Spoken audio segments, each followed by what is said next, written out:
नमस्कार दोस्तों, आज की इस वीडियो में मकर संक्रांति की दिव्य कथाएं सुनेंगे। आज हम ऐसी पुरानी कहानियां सुनाएंगे जो मन को भक्ति से भर देंगी। आगे बढ़कर हर कथा के भीतर छिपे संदेश और आशीर्वाद को समझेंगे। कृपया वीडियो को अंत तक देखिए क्योंकि हर मोड़ पर नया प्रकाश मिलेगा। आपके जीवन में सुख, समृद्धि और धैर्य का दीपक आज अवश्य जलेगा। तो चलिए आरंभ करते हैं मकर संक्रांति के शुभ अवसर की महिमामी यात्रा। पहली कथा सूर्य देव और शनि देव के पावन मिलन की है। दूसरी कथा भीष्म पितामह के उत्तरायण की प्रतीक्षा और उपदेश की है। तीसरी कथा गंगासागर तीर्थ और भागीरथ प्रयास की अमर गाथा है। चौथी कथा धर्मराज यम की न्यायमी शिक्षा और तिलदान की महिमा है। पांचवी कथा सत्य और दान पर बल देने वाले हरिश्चंद्र की विरासत है। प्राचीन समय में सूर्य देव सभी लोकों के पालनकर्ता और तेजस्वी प्रतीक थे। उनकी पत्नी संज्ञा अपने तप और मर्यादा के लिए सर्वत्र आदरित थीं। सूर्य के तेज से व्याकुल होकर संज्ञा ने गंभीर तप का संकल्प किया। कहते हैं संज्ञा ने छाया को अपने स्थान पर सेवा के लिए छोड़ दिया। छाया से जन्मे पुत्र शनि बाल्यावस्था से ही वैराग्य और न्यायप्रिय थे।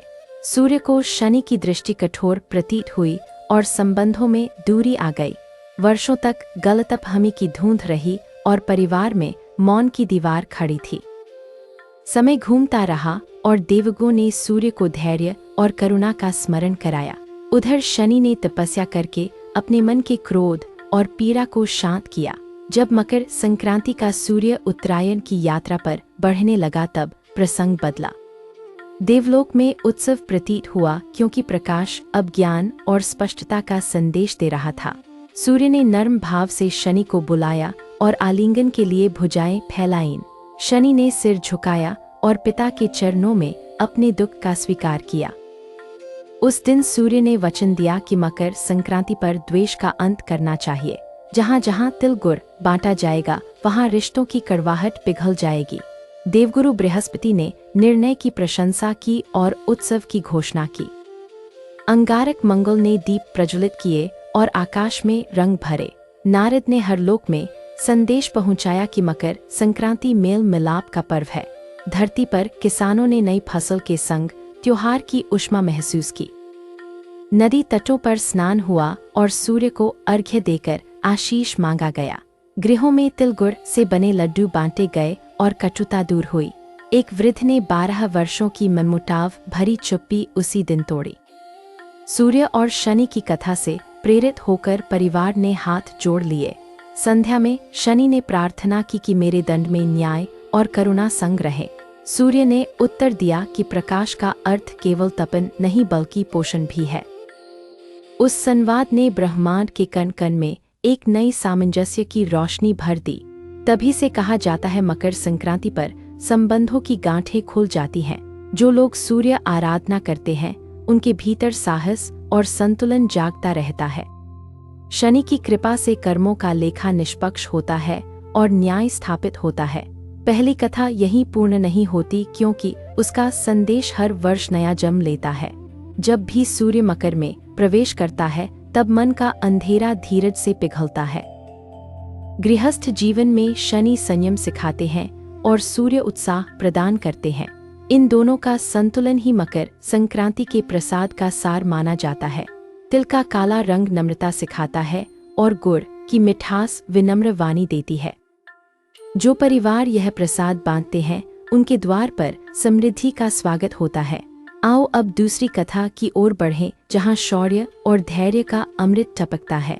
महाभारत के युद्ध के बाद धरती पर शोक की लहर दौड़ पड़ी थी। कुरुक्षेत्र के मैदान में पितामह भीष्म बाणों की शैया पर स्थिर पड़े थे। उनके शरीर में असंख्य बाण धंसे थे पर उनके नेत्रों में प्रकाश था। भीष्म ने वरदान पाया था कि वे अपनी मरणशैया स्वयं चुन सकेंगे। उन्होंने निर्णय किया कि वे उत्तरायण का शुभ क्षण आने तक प्रतीक्षा करेंगे। दिन बीतते गए और ऋतु बदलती रही मगर पितामह का धैर्य अडिग रहा। पांडव और कृष्ण अक्सर आते और उनकी शरण में ज्ञान का दीप प्राप्त करते। भीष्म बताते कि सूर्य के उत्तरायण होते ही प्राण उच्च लोकों की ओर अग्रसर होते।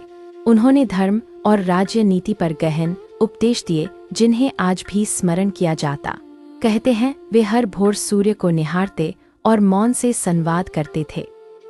मकर संक्रांति की भोर आई और हवाओं में एक सूक्ष्म अलौकिक शांति थी। कृष्ण उनके पास पहुंचे और मुस्कान में करुणा तथा गौरव की चमक थी। भीष्म ने कहा, आज सूर्य उत्तरायण हुआ है, अब मेरा समय आ गया है। उन्होंने पांडवों को सत्य पर अडिग रहने का आखिरी उपदेश दिया था। भीष्म की श्वास मंद हुई और उनके चेहरे पर एक तृप्त प्रकाश चमका। आकाश में पक्षियों ने शांत पंख फैलाए और क्षितिज पर सुनहरी आभा फैली। लोगों ने समझा कि उत्तरायण की महिमा आत्मा को ऊर्ध्वगामी पथ दिखाती है। भीष्म की कथा हमें सिखाती है कि धैर्य भी एक प्रकार का तप है। मकर संक्रांति पर दिया गया दान और तप मन को तेजस्वी बनाता है। कुरु वंश के युवाओं ने उस दिन से नीति और करुणा का पालन किया। दूर गांवों में बुजुर्ग बच्चों को बताते कि उत्तरायण विचारों का उजाला है। कृष्ण ने कहा कि ज्योति की दिशा बदलते ही साधना का फल प्रकट होता है। भीष्म के प्रस्थान के बाद गंगा तट पर दिए बहाए गए और प्रार्थना हुई।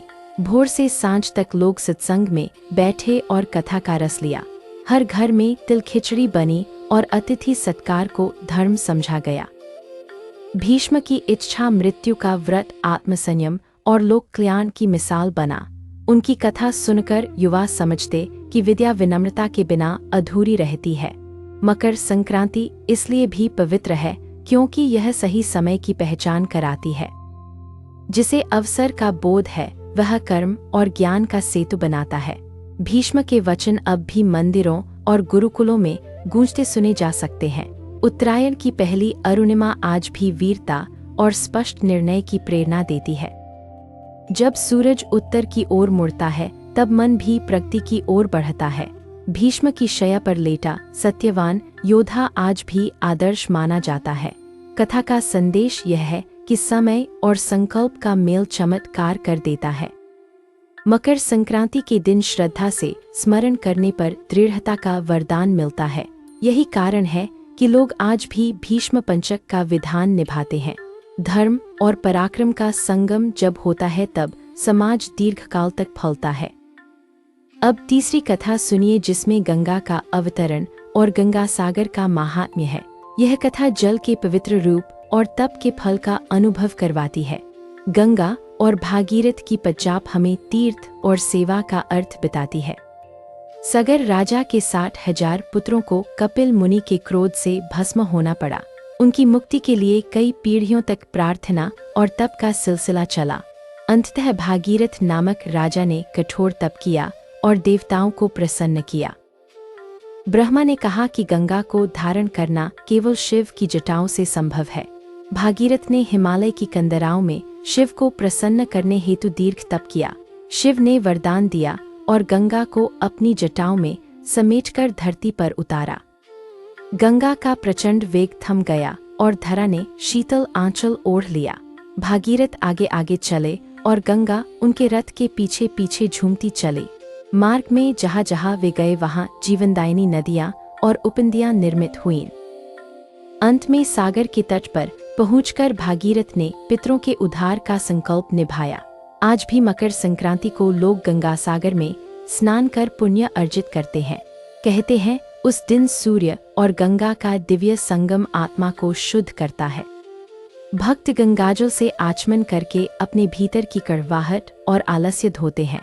तट पर साधु संत भजन गाते हैं और तप की ज्वाला को प्रेम से शीतल करते हैं। गंगा मैया को तिल और फूल अर्पित करके लोग जीवन की नई शुरुआत मांगते हैं। वेदों में जल को अमृत कहा गया है क्योंकि उसमें क्षमा और प्रवाह साथ रहते हैं। गंगा की कथा बताती है कि करुणा का मार्ग धैर्य से खुलता है। भागीरथ का नाम इसलिए अमर है क्योंकि उन्होंने लोक कल्याण को अपना व्रत बनाया। गंगा सागर के तट पर रात को दीपों की पंक्तियां दूर तक चमकती हैं। वयोवृद्ध यात्री युवा यात्रियों का हाथ थामकर लहरों के साथ प्रार्थना करते हैं।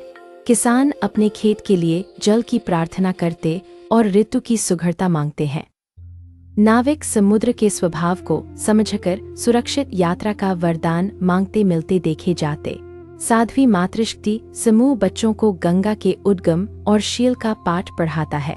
भागीरथी की धाराएं पहाड़ों से उतरकर मैदानों में जीवन के बीज सींचती हैं। गंगा सागर मेला आज भी समरसता और सहस्तित्व की जीवंत पाठशाला माना जाता है। मकर संक्रांति को वहां की भोर अलौकिक सुगंध और सामूहिक भक्ति से भर जाती है। मछुआरे समुद्र का आशीष लेकर अगली यात्रा के लिए जाल व्यवस्थित करते चले जाते। भिक्षु शांत चित्त से ध्यान में बैठकर लहरों की गिनती नहीं भाव प्रवाह देखते। गंगा का स्पर्श रोगों को हर लेता है, ऐसा अनुभवी लोगों ने बार-बार बताया। वेद पाठी बालक स्नान के बाद ऋचाएं गाते और गुरु के चरण छूते थे। गंगा ने भागीरथ से कहा कि जहाँ करुणा होगी मैं वहाँ प्रवाहित रहूंगी।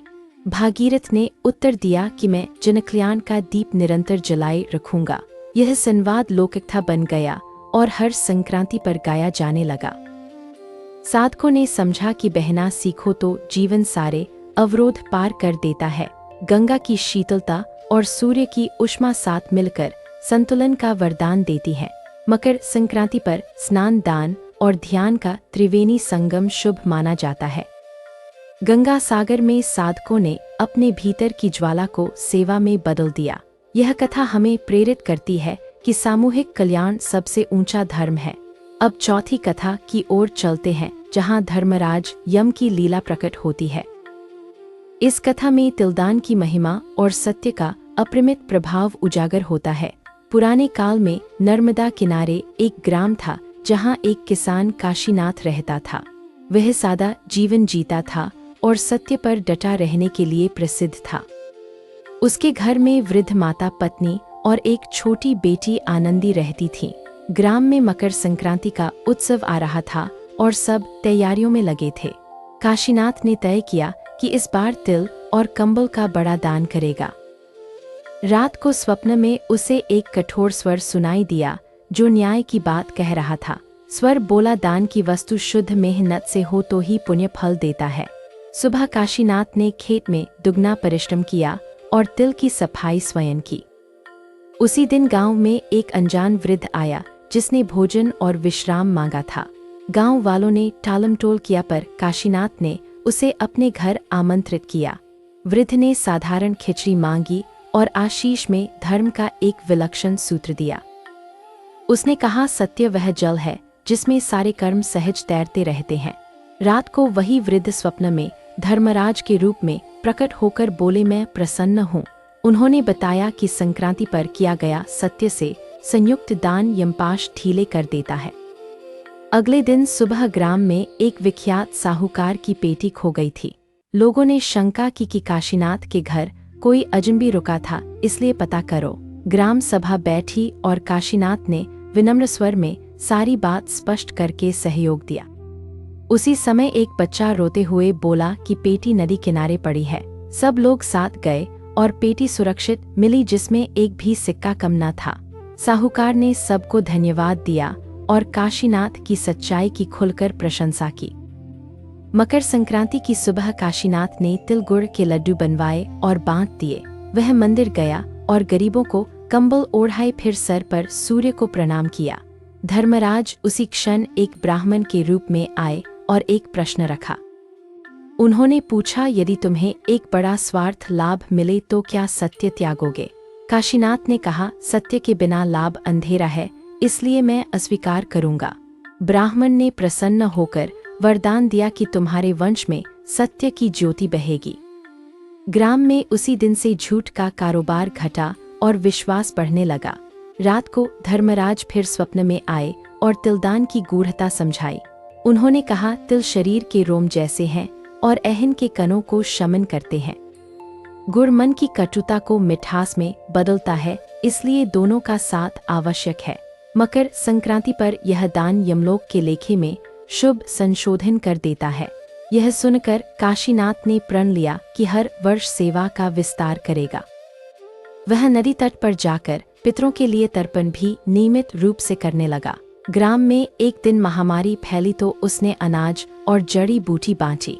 लोगों ने कहा कि धर्मराज ने इस घर पर अपनी कृपा स्थापित कर दी। उसकी बेटी आनंदी ने भी बाल मन से सत्य और सेवा का व्रत लिया। वह हर संक्रांति पर नदी किनारे बच्चों को तैरना और प्रार्थना सिखाती थी। धर्मराज ने एक रात उसे स्वप्न में आशीष दिया कि संकट दूर रहेंगे।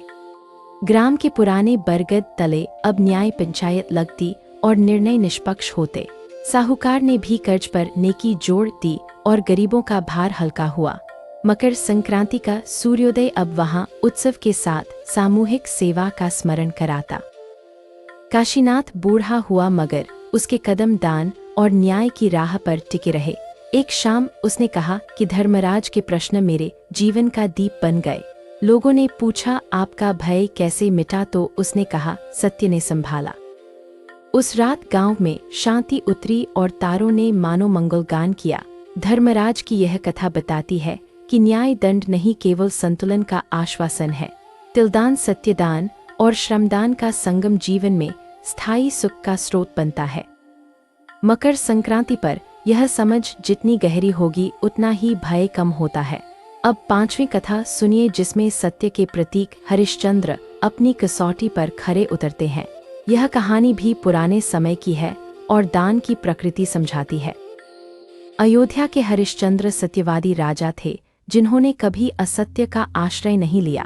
एक रात विश्वामित्र ने तप की परीक्षा लेते हुए उनसे अप्रत्याशित दान की याचना की। राजा ने राज्य सहित सब कुछ दान दे दिया और वन में निर्वासित होकर रहने लगे। पत्नी तारामती और पुत्र रोहिताश भी साथ चले और विपन्न जीवन स्वीकार किया। भोजन के अभाव में वे श्मशान में चिता कर आजीविका कमाने लगे थे। संयोग से मकर संक्रांति का दिन आया जब धर्म और दान का महत्व बढ़ता है। उसी दिन नगर में महामारी फैल गई और श्मशान में चिताएं निरंतर जलने लगी। हरिश्चंद्र ने शव लाने वालों से भी कर नहीं लिया और उनके आंसू पहुंचे। तत्काल एक तपस्वी आया और बोला कि आज धर्मराज सब कर्मों का लेखा देख रहे हैं। राजा ने कहा कि मैं सत्य से विचलित नहीं होऊंगा, चाहे कितना भी दुख हो। विश्वामित्र भी प्रकट हुए और बोले कि आज तुम्हारी परीक्षा का समापन होना चाहिए। उसी क्षण आकाशवाणी हुई कि हरिश्चंद्र का सत्य देवताओं के लिए भी आदर्श है। धर्मराज ने बताया कि मकर संक्रांति पर दान का अर्थ केवल वस्तु देना नहीं है। दान का सच्चा अर्थ है अहंकार त्यागना और जिम्मेदारी स्वीकार करके कष्ट बांटना। राजा ने उत्तर दिया कि आज मैं अपने भय और मोह भी दान कर देता हूँ। तुरंत आकाश उजला हुआ और नगर में रोग शांत पड़ने लगे थे। राजा को राज्य वापस मिला और जनता ने उन्हें सत्समय का राजधर्म सिखाने वाला कहा। तारामती ने भी कहा कि संक्रांति का सच्चा उत्सव करुणा और सत्कर्म से होता है। तब से लोग संकल्प लेते कि इस दिन किसी पीड़ित की मदद अवश्य करेंगे। घरों में तिल के दीप जलाए जाते और मन में सत्य का निश्चय बढ़ता जाता। हरिश्चंद्र की कथा सुनकर राजा प्रजा से अधिक अपने मन पर राज करना सीखते। मकर संक्रांति पर दरबारों में खुले अनाज घर बनाए जाते और भूखों को बांटे जाते। मंदिरों में वैदिक आहुतियां दी जाती और शांति के मंत्र चारों ओर गूंजते रहते। कथा का सार यह निकला कि सत्य कठिन हो मगर अंततः पथ प्रकाशित करता है। संक्रांति का उदय हमें बताता है कि दिशा बदलो पर मूल्य न बदलो। जिसके मन में सत्य का दीप है उसे धर्मराज का भय नहीं सताता। अब एक और कथा सुनिए जिसमें कागभुशुंडी और सूर्य उपासना का अद्भुत अनुभव है। यह कथा पर्वतों के बीच बसे एक प्राचीन आश्रम में घटित बताई जाती है। आश्रम में एक बालक प्रतिदिन भोर में सूर्य को प्रणाम करते हुए सूक्त गाता था। एक दिन कागभुशुंडी ने उसे देखा और आशीष देकर मंत्र का रहस्य बताया। उन्होंने कहा कि मकर संक्रांति पर सूर्य के मंत्र में अतिरिक्त तेज जागृत होता है। बालक ने पूछा यह तेज कैसे पहचाने, तो कागभुशुंडी ने सरल उत्तर दिया, जहां मन स्थिर हो जाए और श्वास सहज हो वहीं तेज का आविर्भाव होता है। उस संक्रांति पर बालक ने उपासना की और उसके भीतर दया का सागर उमड़ा। उसने अनाथ बच्चों के लिए भोजन पकाया और वस्त्र जुटाकर सबको बांटे। रात में सूर्य देव स्वप्न में आए और बोले कि सेवा ही सच्ची आराधना है। कागभुशुंडी ने सुबह कहा कि जो दया कर ले वही काल का भय जीतता है। तभी आश्रम के पास एक यात्री गिर पड़ा तो बालक ने सेवा में अपने दिन लगाए। कुछ दिन बाद यात्री ने बताया कि धर्मराज ने तुम्हें दीर्घ जीवन का वर दिया। कहा गया कि जिसने मकर संक्रांति पर सेवा का अनुष्ठान किया उसका पथ सुरक्षित रहता है।